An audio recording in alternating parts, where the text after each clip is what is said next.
Hello student, नमस्कार सभी को। एएलपी की वैकेंसी आ चुकी है।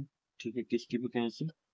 एएलपी की। तो अब हम साइंस पढ़ेंगे और मैं चाहता हूँ कि साइंस का हर एक टॉपिक, हर एक वैकेंसी के लिए अलग से कंप्लीट किया जाए। ठीक है, तो मैं साइंस का टॉपिक फिर से स्टार्ट कर रहा हूँ। तो साइंस में यानी कि विज्ञान में आज हम क्या पढ़ेंगे? जैसे कि साइंस में हम पढ़ेंगे सेल यानी कोशिका। ठीक है, एक वैज्ञानिक थे, ए भी लेवन हॉक। ठीक है, तो ये भी लिविन हॉक को क्या कहा जाता है? इनको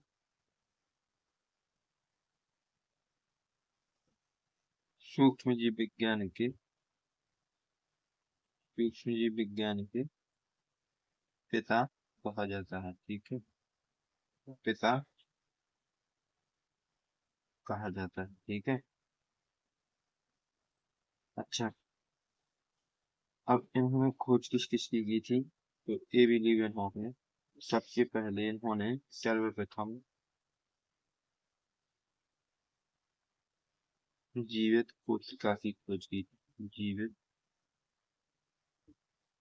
कोशिका की। ठीक है, कहाँ पर की थी? तालाब के पानी में। तालाब के पानी में। ठीक है, तालाब के पानी में। और जीवित कोशिका की सबसे पहले जीवित कोशिका की खोज की थी तो ये भी लीवेनहॉक ने। कहाँ पर? ये क्या कर रहे थे जब ये तालाब के पानी में गए? यानी कि इनके घर के किनारे एक तालाब था, वहां पर मिट्टी में बैठे हुए थे, तो मिट्टी जब इनके नाखूनों में लग गई तो इन्होंने देखा, सूक्ष्म जीव से देखा, इन्होंने सूक्ष्मदर्शी से देखा। तो उसमें कुछ बैक्टीरिया थे। क्या थे उसमें? बैक्टीरिया। तो बैक्टीरिया के माध्यम से सबसे पहले इन्होंने जीवित कोशिका की खोज की। ठीक है, तो इतनी बात याद रखना कि बैक्टीरिया के माध्यम से सबसे पहले जीवित कोशिका की खोज की थी। तालाब किनारे मिट्टी में जब इनकी उंगलियां भर गई थी तो इन्होंने क्या किया था कि उनको सूक्ष्मदर्शी से देखा तो उन्हें बैक्टीरिया दिखे। कहाँ पर? नाखूनों में, मिट्टी में बैक्टीरिया दिखे ना। ठीक है, तो अब मैं इसको साफ कर रहा हूँ ओके, ताकि आगे और लिखना सके। चलिए, देखो, हमारे शरीर में हम किसको जिंदा बोल सकते? तो हमारे शरीर में जीवित रहने के लिए कौन सी विशेषता है? तो हमारे शरीर में जीवित रहने की विशेषता बताइए आप लोग। जीवित होने की विशेषताएं। ठीक है, होने को विशेषताएं, किसको जीवित कहा जाता है? जीवित होने की विशेषताएं। ठीक है, तो सर्वप्रथम तो हो सकता है हमारा श्वसन। क्या है? श्वसन। इसको हम क्या कहते हैं? रेस्पायरेशन। ओके, यदि किसी व्यक्ति को जिंदा बोलना है कि ये जिंदा है तो इसमें रेस्पायरेशन होगा। ठीक है, दूसरा, उसमें चेतना होगी। क्या होगा?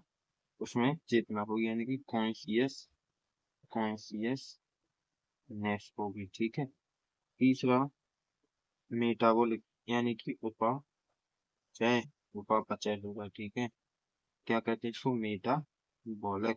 ठीक है, मेटाबॉलिक। अच्छा, इस मेटाबॉलिक को हम क्या कहते हैं? कैटाबॉलिक। जब ये टूटता है तो हम उसको क्या बोलते हैं? कैटाबॉलिक। ठीक है, कैटाबॉलिक, कैटाबॉलिक। अच्छा, जब इससे कुछ नया निर्माण होता है, नया निर्माण, जब इसके द्वारा कुछ नया निर्माण होता है तब हम इसको बोलते हैं एंटाबॉलिक। ठीक है, ठीक है, जब हम उसको कुछ नया निर्माण होता है तो हम उसको एंटाबॉलिक बोलते हैं। ठीक है, ये एंटाबॉलिक क्या होता है? ये एंटाबॉलिक होता है अपचय प्लस उपचय। इसको हम क्या कहते हैं?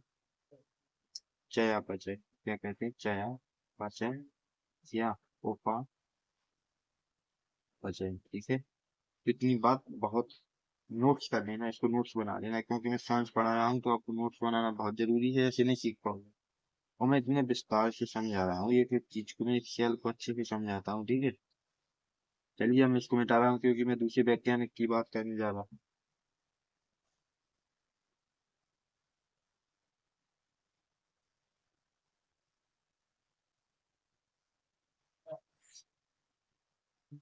अब एक वैज्ञानिक आए थे, रुडोल्फ विर्चू। कौन आए थे?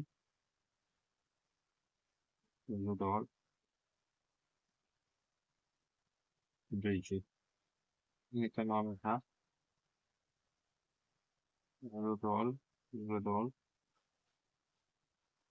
विर्चू, ठीक है। क्या नाम था? Rudolf Virchow. कब? 1855 में। ओके। रुडोल्फ विर्चू आए थे। अब इन्होंने क्या कहा था? तो देखो, इन्होंने ओमनिस सेल्यूला और ई सेल्यूला नाम दिया किसको? ई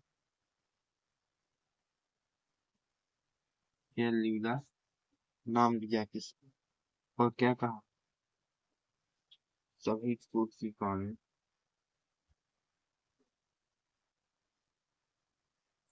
सभी कोशिकाएं पहले से जीवित कोशिकाओं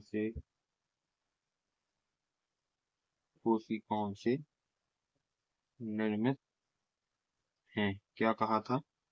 जब रुडोल्फ वेर्चुओ 1855 में आए तो इन्होंने क्या नाम दिया? सेल्यूला और ई सेल्यूला। इसका मतलब होता है कि सभी कोशिकाएं पहले से जीवित कोशिकाओं से निर्मित है, जो पहले कोशिकाएं निर्मित है, ठीक है। पहले से निर्मित, ठीक है, यहाँ पर भी निर्मित लिखना गया था, निर्मित, जीवित कोशिकाओं से निर्मित, ठीक है। अच्छा, इसके पहले ये कोई वैज्ञानिक आए थे, उसको मैं थोड़ा आइडेंटिफाई कर दूं यहाँ पर। देखो, इनके पहले जो वैज्ञानिक आए थे उन्होंने क्या कहा था? इनके पहले, रुडोल्फ विर्चू के पहले जो वैज्ञानिक आए थे उन्होंने क्या कहा था? इनके पहले आए थे स्लीडन और स्वान। कौन आए थे? स्लीडन एवं स्वान, ठीक है। जी आए थे 1838 से 1839 तक, ठीक है। अब इन्होंने इस वक्त कौन सी थ्योरी दी थी? इन्होंने स्लीडन एवं स्वान ने कौन सी थ्योरी दी थी?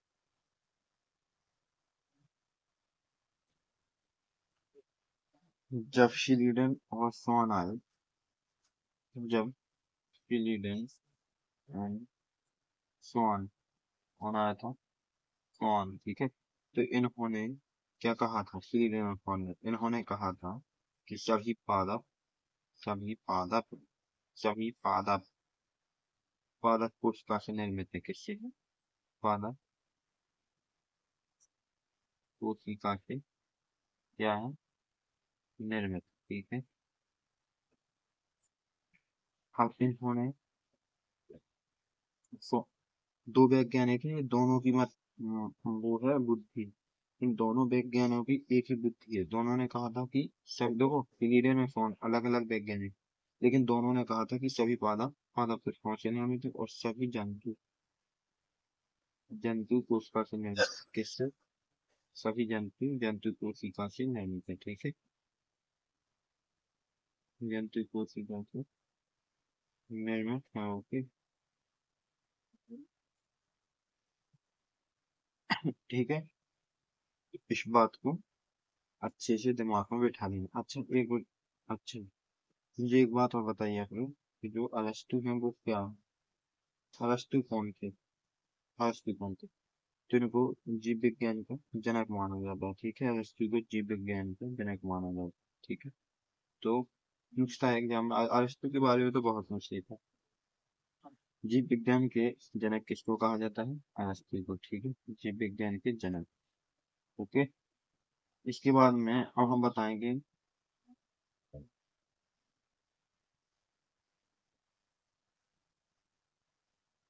नोट्स बनाते चलना आप लोग। अभी नहीं बना पाओगे तो वीडियो का एंड हो जाएगा, जब बना लेना वीडियो रोक रोक करके, ठीक है। इसके बाद में जो ए भी लीवेनहॉक थे, जिसके बारे में मैंने अभी आपको बताया, ए भी लीवेनहॉक, लीवेनहॉक, इनको क्या कहा जाता है, माइक्रो बायोलॉजी, तो इन्हें कहा जाता है father of microbiology, father of microbiology, यानी कि जो जीव विज्ञान के पिता इनको कहा जाता है, जीव विज्ञान के पिता। ठीक है, अब देखना जो बायोलॉजी, बायोलॉजी, जीव विज्ञान क्या है, जीव विज्ञान, जीव विज्ञान के दो भाग कौन कौन से हैं, इसके दो भाग होते हैं, एक तो होता है जूलॉजी और एक होता है वो बॉटनी, एक होता है बॉटनी। ओके, ये होता है जंतु विज्ञान और ये होता है पौधा विज्ञान। ठीक है, कल पढ़ेंगे हम जंतु विज्ञान के बारे में। ठीक है, तो कल से हम जंतु विज्ञान के बारे में स्टार्ट करेंगे। तो आज तक मेरी क्लास इतनी ही रहेगी, और जिन भी विद्यार्थियों को पता नहीं है तो देखो, आरआरबी एएलपी की वैकेंसी आ चुकी है, 9,000 नौकरी करता पद है, आज से फॉर्म भरना स्टार्ट हुआ है। ठीक है, आज 12 तारीख है ना, तो आज 12 तारीख से फॉर्म भरना स्टार्ट हो रहा है, तो जल्दी जाइए भर दीजिएगा। आधार कार्ड और 10वीं की अंक सूची, उसमें फॉर्म भरने के लिए जन्म तिथि के लिए बहुत जरूरी है। ठीक है, यदि आपका आधार कार्ड और जन्म तिथि में मार्कशीट में 10 की मार्कशीट में और आधार कार्ड में जन्म तिथि समान है तब तो आपका चलेगा, वरना फॉर्म रिजेक्ट हो जाएगा, ये भी सुन लेना। ठीक है, तो जिन भी विद्यार्थियों को साइंस के बैच की जरूरत है, तो मेरा बैच आ रहा है, तो मानवेंद्र क्लासेस एप्लीकेशन का, मानवेंद्र क्लासेस, मानवेंद्र क्लासेस, ये क्या है, ये अपना पर्सनल एप्लीकेशन है और इस पर हमारा बैच आ रहा है। इस एप्लीकेशन को आप डाउनलोड कर लीजिएगा सबसे पहले। कहाँ पर है बैच, तो आपको डिस्क्रिप्शन में लिंक मिलेगा इस ऐप का, वेबसाइट का, हर एक चीज का। ठीक है, तो उसको आप डाउनलोड कर लीजिएगा। आपको वहाँ पर फ्री टेस्ट सीरीज भी मिलेगी, फ्री पीडीएफ भी मिलेगी, और जिसको भी साइंस का बैच चाहिए, तो इंडिया में सबसे कम प्राइस पर आ रहा है मेरा साइंस का बैच, जिसमें मैं बायोलॉजी पढ़ाऊंगा, जिसमें मैं बायोलॉजी पढ़ाऊंगा। ठीक है, 99 रुपये में। ओके, और इस पर भी 50% डिस्काउंट निकाला है, जब जाकर के 99 रुपये हुआ है।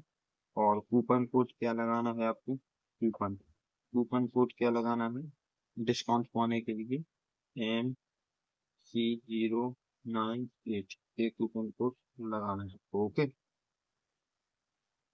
तो आज के लिए बस इतना ही। जय हिंद दोस्तों, बहुत ही शानदार बैच है, इसमें कंप्लीट साइंस कराई जाएगी आपको हर एक डाउट के साथ। तो जल्दी से जुड़ जाइएगा, 27 अप्रैल से स्टार्ट होने वाला, 27 अप्रैल से स्टार्ट होने वाला, 27 अप्रैल से